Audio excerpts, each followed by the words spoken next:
Are periods placed inside or outside quotation marks?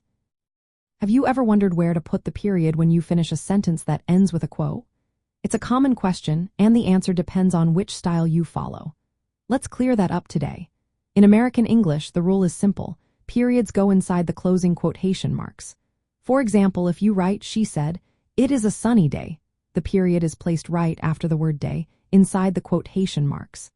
This is the standard way in most writing and is taught in basic grammar classes.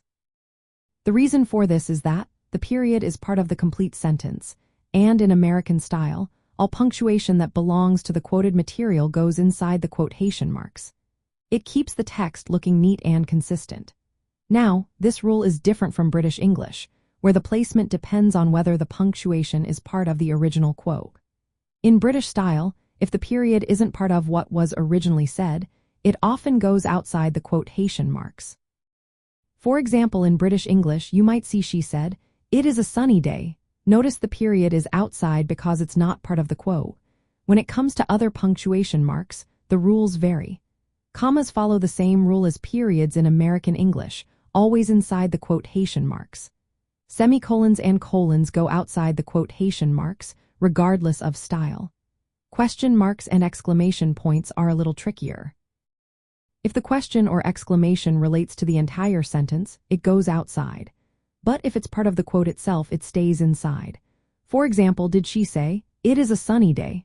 The question mark is outside because the question applies to the whole sentence. If she asked, "Is it a sunny day?" then the question mark is inside because it belongs to the quote. When a quote ends mid-sentence, a comma is often used instead of a period to show the sentence continues. For example, she said, "I will go now," and then she left. For nested quotes where you have a quote inside another quote, the periods are placed inside all the quotation marks. This keeps everything consistent and clear. So, to sum up, in American English, always put the period inside the quotation marks, whether it's part of the quote or not. This rule helps keep your writing tidy and easy to read. Remember, knowing where to place the period is a small detail that makes a big difference in your writing style and clarity.